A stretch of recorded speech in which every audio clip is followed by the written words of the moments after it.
Bisso partout dans le monde entier. Vous qui avez l'habitude de me suivre à Watozali, précisément dans la ville de Lubumbashi, dans la province de Okatanga, et pas un leader politique que vous connaissez tous. Il n'est plus à présenter parce que Boyebi, comment il s'est battu pour la liberté, il y a Banina Mosusu, alors que Batebele Tebi qui va pour la liberté dans Bomoko. Mais lui c'est un héros parce qu'aujourd'hui tout le monde qui combat naïe et Bandi Kobo Tambouma.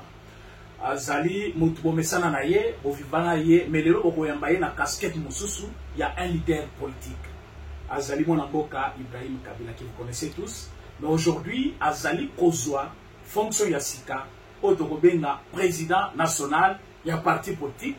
Yemogo a représenté parti politique naïe, Makati a émission. Alors, sans plus tarder, Mbote Monamboka. Ndeko Ibrahim Nakanisi, il y a de cela 2 ans. Moi,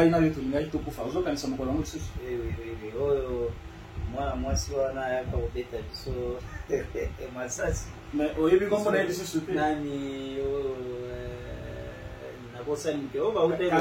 soutenu? Karine, Alena Boule, Alobi, le Longa, il n'a pas battu Bango. Place aux Zalagi Kaka, voilà. Pas, Tobani Bango, mais, Ayako Kuka, l'idée Robozali Komona, Ibrahim Kabila, Jekobeya, notre président René, il bosse au palais du peuple. Gazango dirait qui filtré pour la mission message. Tata vous allez comme on a le président national, vous allez comme on est président parti politique, te pouvez voir la président parti te, to bandi mangu, to matamoto motezo pelati.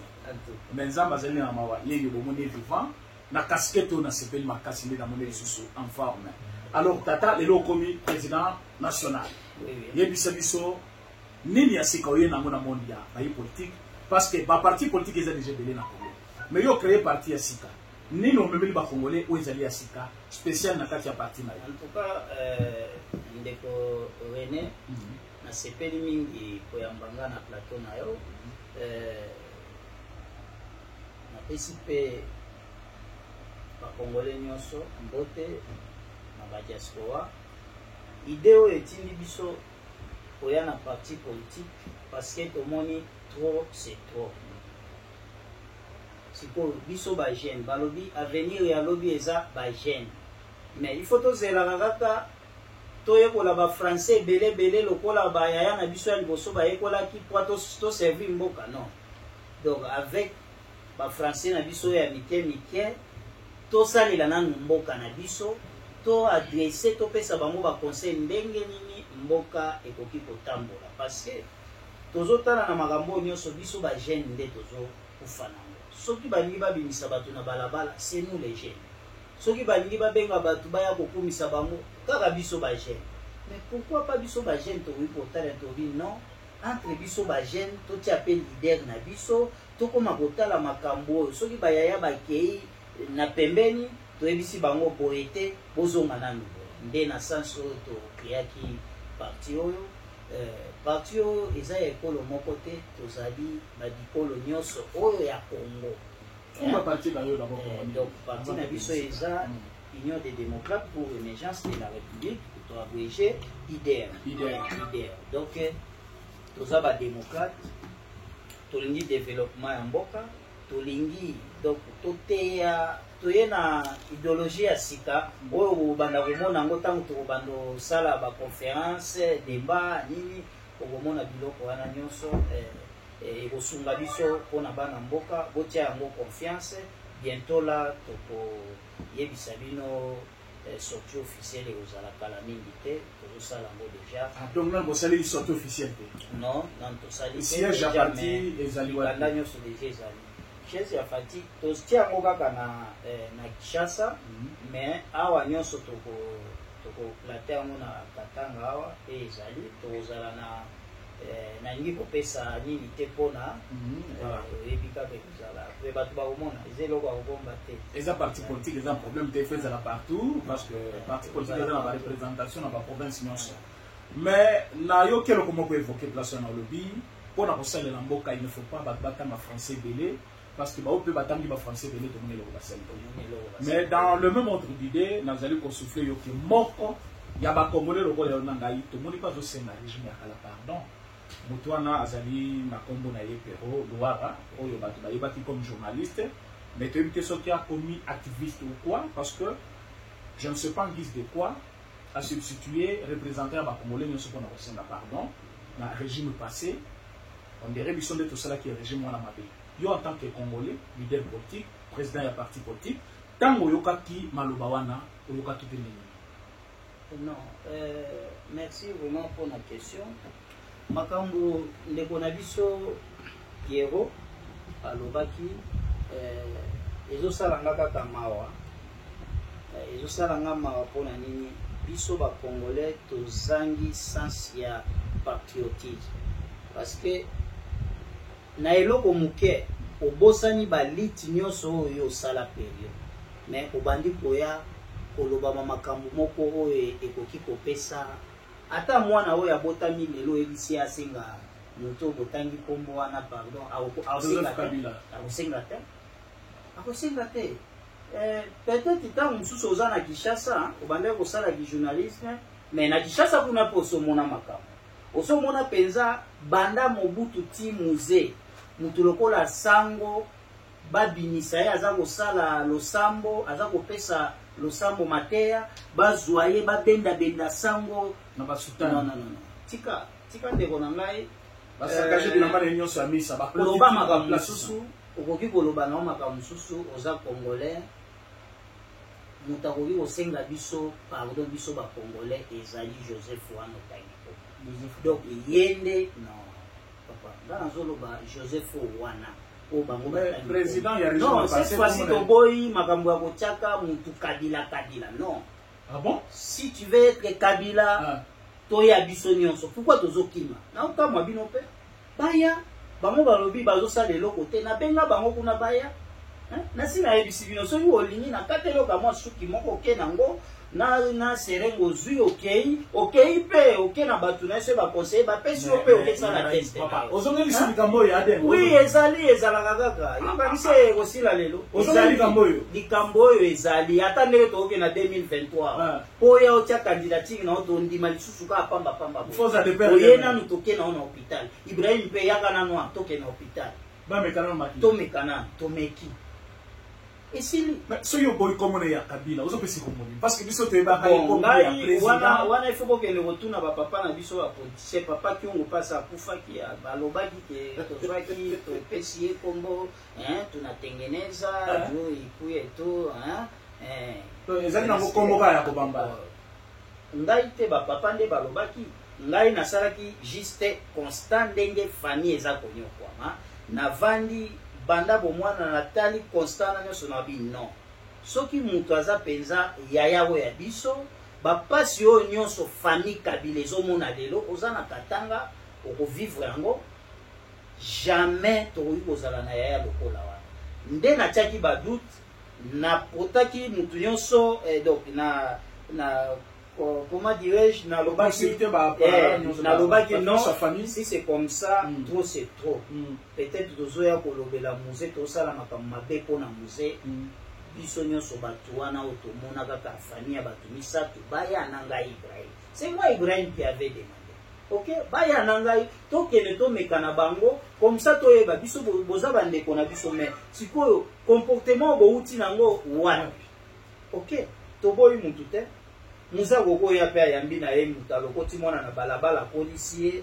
toboya te tokoyamba mais il faut tomona ozolanda idéologie eza ya musée ya famille mais soki oza nango te tondima okaka parce que oza na mbongo mingi mais non yango nga naboyaki eza na mutu akoforce nga te eza pe na mutu akobangisa ngai te nga babangisa ngai te parce que tovandi awa 18 ans de pouvoir toyebani ndenge tozalaki toyebani ntango mosusu bamisu bayebi te mais toyebani ye moko kuna ndenge aza yebi wana aza petit moko très compliqué so oke na nga kaka nini tokokende nayo ntina su donc tokoki kosala eloko wana te jamais biso bacongolais tokoki kosenga Joseph nini oyo balobaka ndeko na nga alobaka Kanambe Bito Sengae. Comment est sous Canande?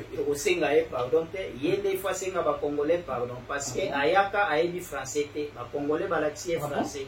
Ayaka ayebi elo côté. Ah bon? Landa ba discours na nini ya tribune ya oni. Ayebi elo côté. Ba Congolais ba l'axie. Azalaka na mbongo azana ngole lote. Ba Congolais ba l'axie. Ba pesi mbongo ebele. Maintenant atikeli ba Congolais ni budget ya 4 milliards de dollars. Non. Atiki ba policier na salaire ni. Atiki ba fonctionnaire ya l'état na salaire ya combien? Au moins que lelo tozoyoka azana 45 milliards wapi, azana 45 milliards wapi, o mususu azana 15, bakabola mbongo ngo kaka ya mboka bango misato, we asobo azana 15, o ifaza na 25, yemo ifaza na 45. Ndeto lobi ye ifwa ya azongisela biso mbongo wana. Asenga ba Congolais, pardon, en tout cas, ba posaki nga na ba politiciens, bozo ataka moi 20 milliards o bozongisa kuna na vanda na ngai pito ngiko yoka ena politique te. Na vanda nanu na pema, na mona ndenge baninga oyo baza kosala sina. Par exemple, akoki kozwa idée ya président Félix Antoine Tshisekedi Tshilombo. Atuna yeme, osali ndenge nini na mwa mukeo nga mtu na sali 18 ans na koki kotia budget ya 10 milliards te. Yo sali ndenge nini? Akoyebisa etala mona mai basala la boyo moni ezala bien. Mais siko yo okomi kaka ya lobi azozonga na 2023 à tout le monde retourne à lobi bomoni ndenge nini entre ye na ngai na zonga. Donc pour le moment Batounaye, parce que moi j'ai suivi personnellement, ce n'est pas mes sentiments, moi, soit besoin d'Angaï, Madame Olive Lembe, la Katia Nani, province de Tanganyika, à l'obi Bajen Nyonso, Bazala Sima Mobile Naï, pour la candidat en 2023. Alors, ils ont pas fanda, ils ont pas Félix Tshisekedi. Alors que Bamoussou Bazo pardon, Balobi, il y a Tongaki, mais Tshisekedi a Yoruba. C'est ce que moi je me demande.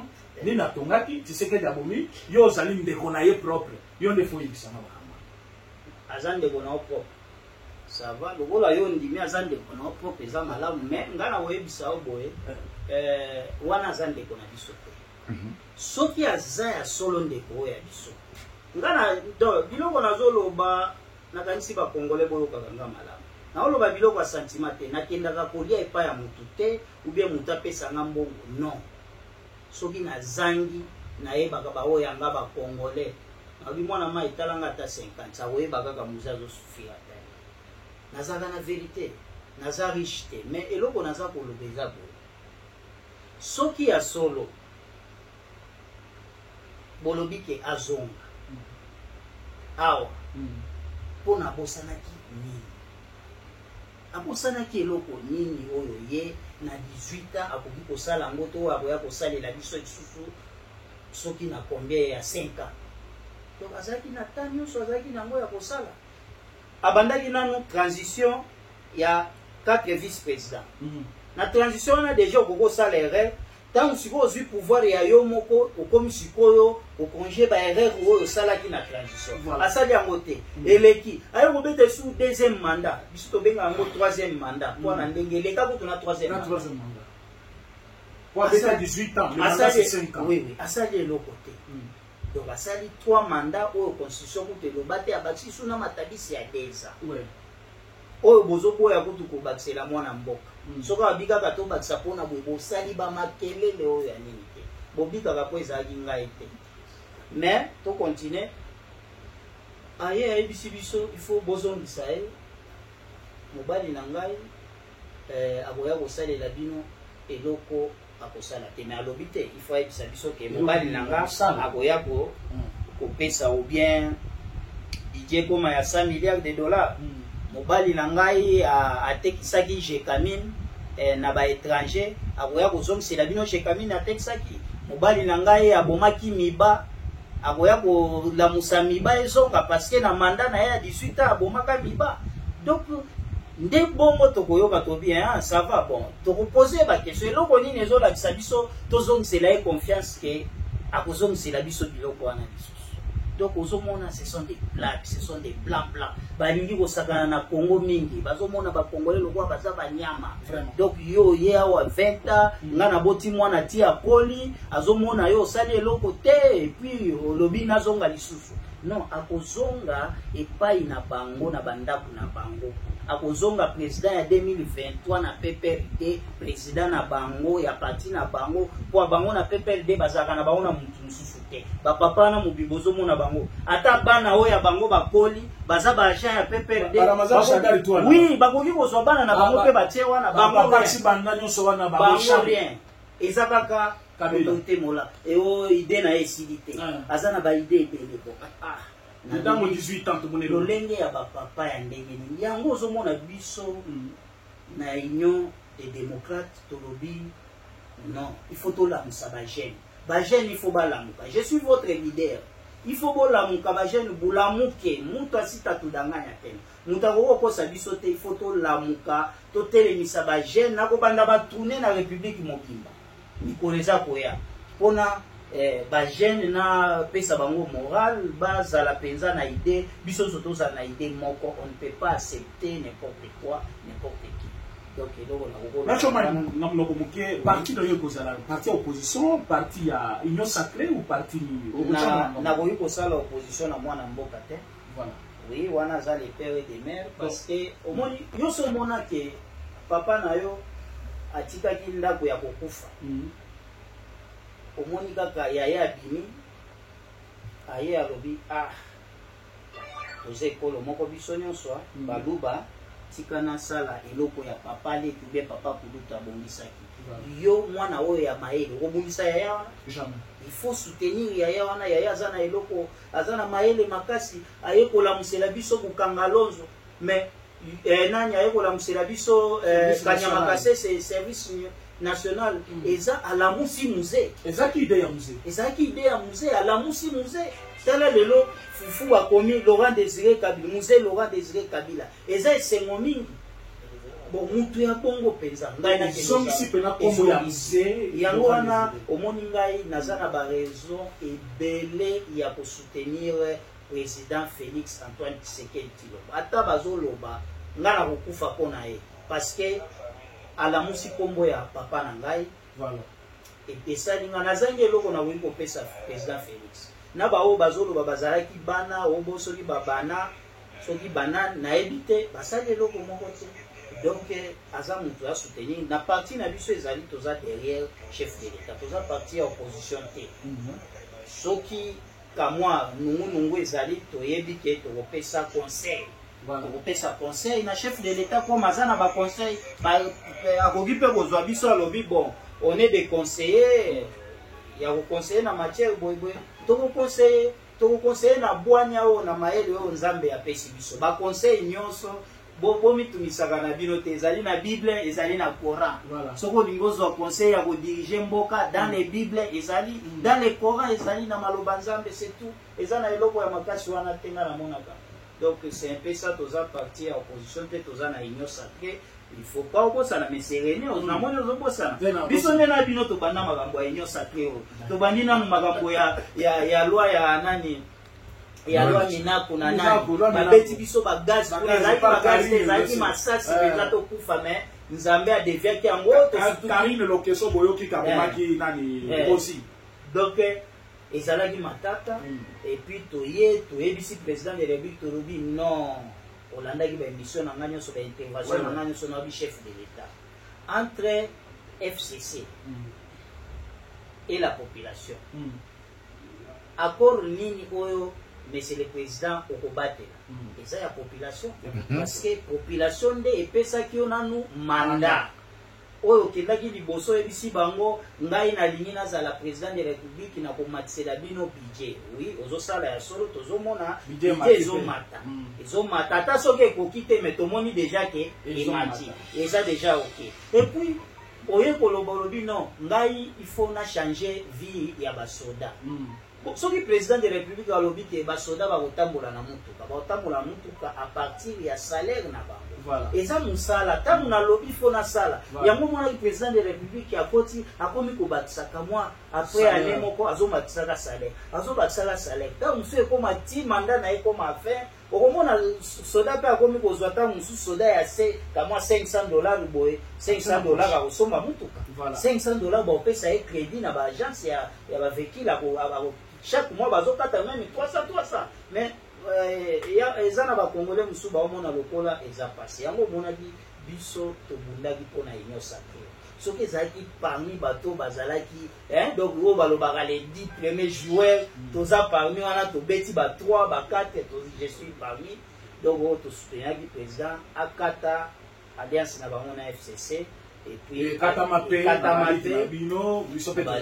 ozalaki wana mais ntango bato baowela baposte tokendaki to bato bayebaki te eza na komba mosusu etikali fo aider le chef de l'état bon baoyo baza pembeni ya chef de l'état bayebi mosala nini tosalaki tosali mosala lelo toza na esengo ke président de la république avandisi pouvoir avandisi diplomatie evandi partout na monde mpe na kati ya mboka aza na contrôle moto akomeka ye lisusu aza te babiloko baosala wana baokosa ok toza na afrique soki bolingi mpe tozongisa bino kaka na afrique démocratie eyaka mpona biso te biso ya solo eyaka mpona biso te biso na afrique toza na ndenge na biso ya kovivre biso na afrique ezali papa alia malamu bana batanga malamu batambola ndenge balingi soki toza na eloko wana tolobi yo oza congolais vandaka soki eza kaka mpona ngai ibrahim président azala presse te nayebisaka ye nayebisaki baparlementaire debout président aza na mission aza na mandat te il faut comprendre nga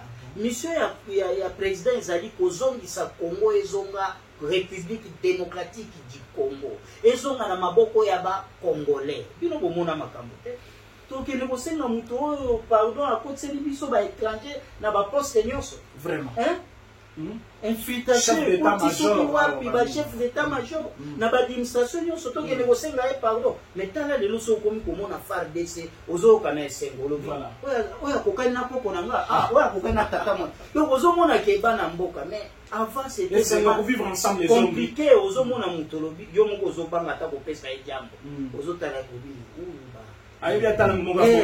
donc eza passe bino bozocomprendre makambo te ndeko na ngana soki alobi eloko ya bongo eza kaka baerreur ifo bocomprendre ye epesinga mpasi parceke aza motu moko nalingaka ye mingi mais nzela oyo ye azwi eza mpenza malamu te na biso bazodikte ye bazopesa mbongo epa bato oyo baza na besoin basabote congo mbongo eza rien oyebi mbongo eza eloko te soki mbongo ezalaki eloko ke toteka nango mboka na biso me biso baibrahim toteki mbongo vraiment combien balandi biso trahison tolobi no na kosala eloko moko te ifo nalanda oyo papa na nga alobi ne jamais trahir le congo donc ndeko na nga Piero na kosenga yo kulutu oza grand frère zonga na nzela ntango mosu oyebi makambo mosusu te benga ngai ibrahim na koyebiso makambo mosusu okama donc bazoutilize mayele na yo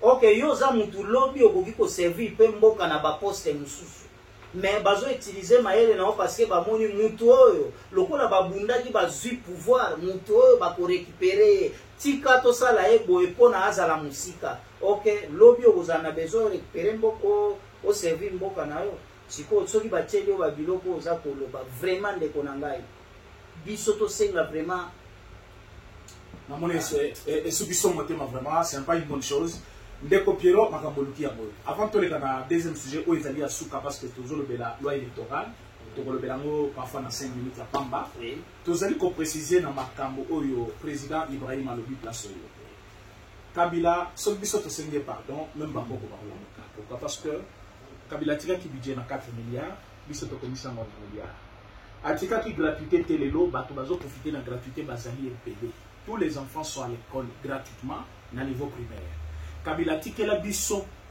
je kamino bozomona lelo selon information to récolter na ville oyo balobi soki Kabila asalaki kaka 5 mois encore na pouvoir na ye 5 mois balobi na nete 5 mois je kamino elingeki disparaître parce que atekaki bamine nyonso ya mboka ya concession nyonso ya Jekami et jusqu'aujourd'hui il y a même des endroits où Jekami nazali kofuta bato mais usine eza te ya kosalela mosala pourquoi parce que atekaki ba concession nyonso na bapaya mais lelo bomoni bino moko koma ba licence ba permis d'exploitation bazali kozongisa na maboko ya chef de l'État Bino bomoni comment j'ai camine azali kosoma ba bisi ya sika ya ba travailleurs. Ce qui veut dire amatisi to ya exploitation na yi. Ya mona kata otende koreni. To ya mo eloko nazo beta sete na ba ndeko nanga ba katange, ba papa, ba yaya, ba leki.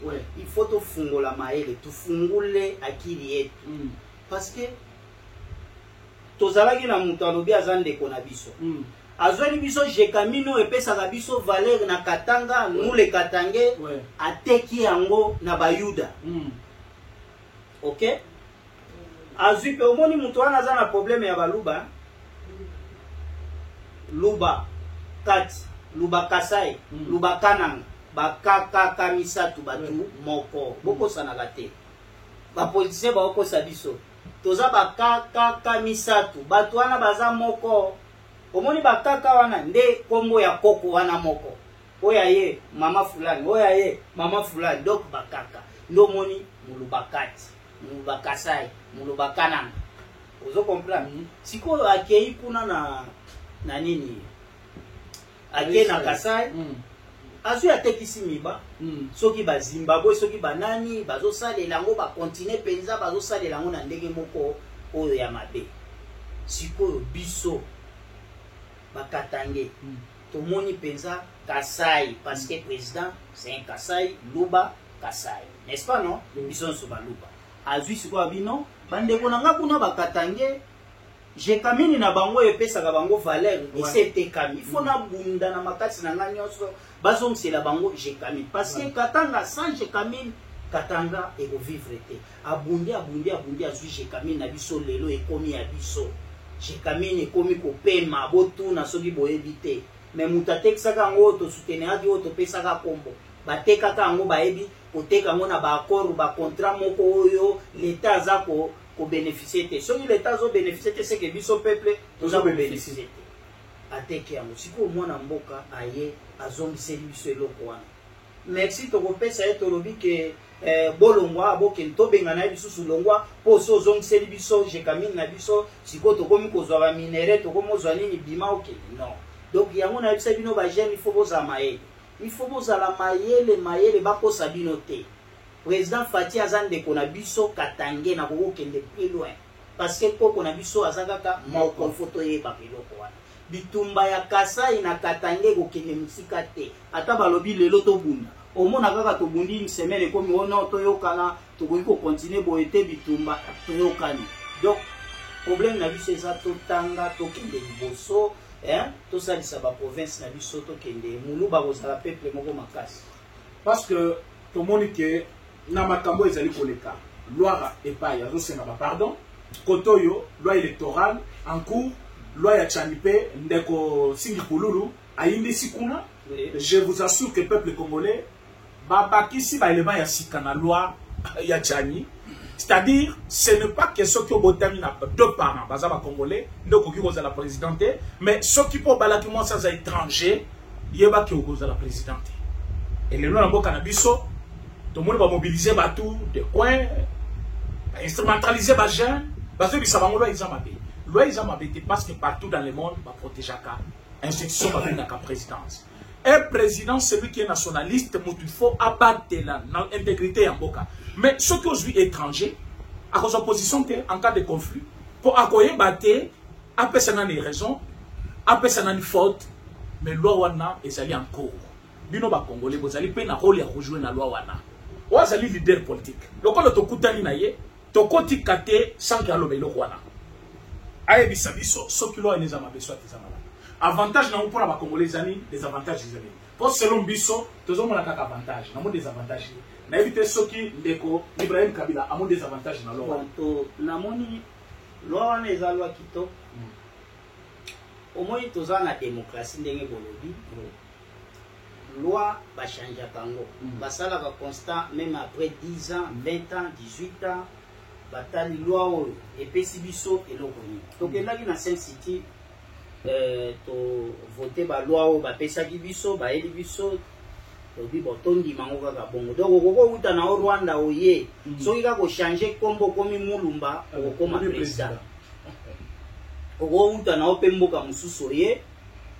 ata na ba Italie kuna na ba nini oye kaka soko changer na yo kaka okomi kaka wakabila okomi président maintenant toye kotala tolobi oui tondimaki loi oyo mais tosala constant tosali constant ya pendant 18 ans tozomona loi oyo ekoti biso na makambo ebele voilà okomona ta ke un ministre asali mabe pona bakanga ye o immunité il faut balongola il faut banini donc nyonso wana eza kaka na ba loi na biso ya mboka tobi non pona congolais nyonso azala ndenge moko ego devant la loi il faut totala tala ba mibeko wana ba loi wana malamu to changer et puis tomoni mboka na biso batu nyonso baza kosala bitumba na ba este kuna aye auti na soki wapi soki Somali soki wapi azoya kosenga biso azala général akota na armée na biso ozomona toyebi te bitumba boni abunda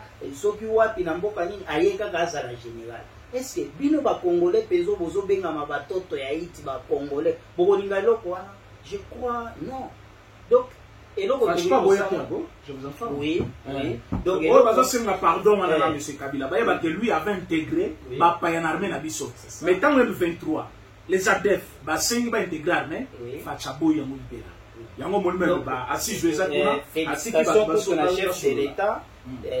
Félicitations à chef de l'état ko boya eloko wana nde ayebi akomi ko kota siko na ba idée na bango penza nde ko décourager bango ya ba rebelle wana ba idée na bango no donc asi atangi bango ayebi ndenge bazalaka nde abeti bango frein eza frein moko makasi olinga ko koma politicien yaka yo za congolais to kopesa yaka wa cha candidature batu ba voter yo leka et non pas na mundu olinga koma soda non yo so tangisi makila mingi yo to ko tsosu na mete be foti kala na vie politique ou be civile au sali eza malamu mingi loi wana malamu ya loi wana ezani bitumba na mboka ekosila bokoyoka te o général tel abimi akimi na minduki ya armée ake kosala groupe na ekozalaka tsusu pona général wana tango azobi ayebi ke ngai awa ndenge na obima boye donc na ba peuple ba kozwa nga lisusu te ba kondima nga lisusu te eko décourager ko sala rébellion bokomona ba rébellion ekosila na mboka donc toza na droit ya ko changer constitution loi wana ndenge ezalaki tondimaki yango pendant 18 ans lokola pe tokomi 18 ans tomoni ba échec ya loi wana tomoni ba infiltré belé toza na droit biso ba congolais c'est notre pays biso nde toyebi à quoi nous souffrons donc toza na droit ya ko changer loi totala lisusu non loi oyo tosala ngona nu boye toyeba ndenge nini tokoki ko batela mboka na biso loi nanu to voter yango te loi nanu ebandi to bandi ko appliquer yango te mais bino boza na bozo bangelo ko di totia nanu loi na parlement balobi ba discuter na table ronde hors cadre légal ya wana balobi ba ko discuter te soki ba boyi to ko kende na référendum tokotia loi wana population akokata makambo c'est tout akovoter loi soki bobimisi batu na bino baza koloba o toboyi loi wana biso pe tokobimisa batu na biso ba vrai congolais o tolingi loi wana à ce moment là ekokoma na deux groupes bao baboyi bao bandimi ekosala nini référendum tant tokovoter na référendum majorité o bakovoter sili ozaisu na besoin toyebisa biso o bolekisi non tokoke na référendum tokovoter loi wana soki na parlement basalima seki bayebaka tokoke na référendum. Donc c'est un peu ça, moi je soutiens ça. En tout cas, courage na député na biso Singi Pouloulou. Voilà, ils ont loi Tchandi Kobange le côté biso congolais nyoso toza sima na oko na bien ya mboka. Il faut to protéger mboka na biso. Ndenge moko kaka awa na katanga baoloba non botondani biso si esali bango mabeti. Babia bozoya ebele to protéger na katanga. Siko bokomo kobanga siko loi oyo zo protéger mboka mobile. Si loi wana nde kuteza malamu pona biso katanga. Eza malamu. Oui. Eza malamu po bazo kotela biso ebele. So siko loi na ekoti katanye nyonso akoza penza fier. Nga za katanye ni bizalika hapa niko baba yangu yuko hapa. Nini il faut ba poste wana ya ba gouverneur et ba dozana ba katanye tozo mona bango bien. C'est ça. Ba vrai katanye. Ba vrai katanye donc eza loi moko kitoko to soutenir yango to sensibiliser population to koleka na ba chaîne pona ko soutenir loi wana. En tout cas, merci. Merci Leko Ibrahim. Vraiment, le peuple congolais qu'un leader politique se confirme dans cette émission en train de parler politique de son pays et d'une manière qu'il fallait. Parce que Bomoni Kazali, pour résumer ma camouflage sur les alliés, détail et actualité en Mokanabiso en un clin d'œil. Alors, pour comprendre, niveau ni a commis dans la politique naïe, Azali n'a besoin de ça, va jeune nyonso. À mon que jeunesse des alliés instrumentalisés, les lois la katanga. Tant que vous avez conflit les alliés, ce ne sont pas les katanga ou baboyi, balou babafanda. Mais il y a parfois un groupe d'individus, au bazali qui profiter de l'eau pour les politiciens, babengi jeunesse batindi kiba. Mais leader ya ba jeune yé. Aïe à l'obi, à sa jeunesse nyonso, bafanda ensemble bata la direction moko pour na kobongisa mboka. Moi, liloba ya suka ko émission de ceci.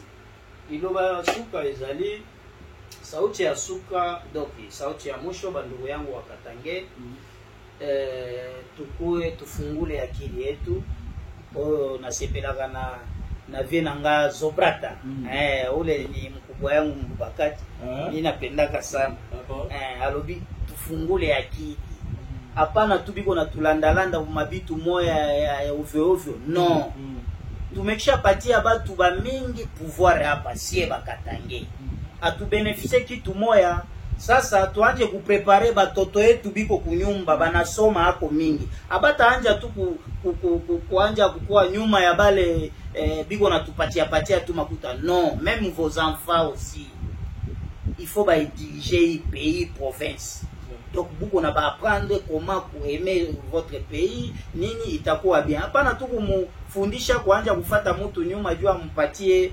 5000 francs au 10000 francs ataenda na kufa kubalabala ile makuta yako baba ulisomesha mtoto yako uko naangalia ke pays kwe bien mtoto yangu atumike kazi makuta ile naenda bule na mtoto yako anaenda bule donc il faut tufungule akili yetu tusimamie juu ya verite tusikwe mambo ya ba division bali tuko kitu kimoja iti ambayo ina develop kaka iti ambayo iko napokea bagi ndio development sie na mwe tuangalie katanga yetu ya 2001 ya 99 na katanga ya 2018 2022 ou 21 unaona ke different iko hapo difference iko ya mingi tunaona batu banakuwa ba mingi parce que même si tunasema tunafukuza ba étranger hapa tutaujisha nani atatununulia vitu donc tutaanja uko naujisha bunga na mimi niko naujisha bunga sasa nani atakuya kuuza yako personne donc il faut tukue na bageni bakuye njo development njo richesse yetu mukatanga donc sans bageni hatutaendelea mais tunaitika bageni il faut sasa tuweke loi moya ya ngufu sa loi chani njo itatuproteger sie bakatange we katange utakuwa fier unasema niko hapa mtu asitakuya hapa fulani mie katange mtu asitakuya kwa president ya Congo parce que mie katange niko na muangalia na signaler deja kule huyo ana wetu donc ile ndio sauti ya mwisho bandeko nangaba congolais donc lilobasuke zali il faut tozala ini totika makambo ya tribalisme okabwana eza malamu te totala bapapa na biso nyonso oyo baleka basien politicien batei biso bomoko ok mobutu ayebisi biso alobi papa bo moko ekolo bo moko il faut to comprendre biloko wana muze aye alobi tozala na bomoko ne jamais trahir le Congo alobaki te ne jamais trahir le bandundu ne jamais trahir Kasai no alobi le Congo donc azo apprécier biso kozala na bomoko donc batu nyonso siko biso ba congolais tozala na bomoko to soutenir mboka na biso to soutenir tozala na amour ya kolinga ba chef na biso oyo bazali eza kaka tasi isa makambo nyonso lelo soki bomoni ke asali kamwa ya malamu ya bien bobeteli maboko bo rappeler na oyo ya bosani tala osali awa bien place boye obosani donc ekozala malamu ngole tobimisa oyo mwana mboka za wana po atotia mutu oyo biso toyebi te yebisa biso lelo fatia longwa wana nani tokotia tozana mutu te tozana mutu te papa nani akoko remplacer oyo ba Congo ata tozolo bana biso ba congolais mais so vandi omoni boaza congolais o dozer moko ko yebi aza sikoyo soki totie mutu toyebi te tomoni akomo bengela biso ka ba étranger bo auzana mawana bino te tomonaki yango ba gaz ezobeta biso yo sango lingolo babolo baboboto ozosisa kaka bondeko pa double patch na kati église. Botika bandeko na ngai tovanda. Vraiment bon comprendre président Ibrahim azaki ebele ya koloba ya obone mot de la fin eke molai to pesibino merci parce que vous allez belé ya kolanda biso na monga oyo to kene musikate to kutana le lisusu parce que azaki belé ya koloba programme na ye parti na ye vision na ye pour na Congo soutien nazali kopesa président chef de l'état Félix Antoine Tshisekedi Tshilombo biso lelo tozali koyambande ye jour na biso ezali biso pe to koloba. Merci beaucoup na wanyos balandi biso to suki wana to kutana bino dans un prochain numéro.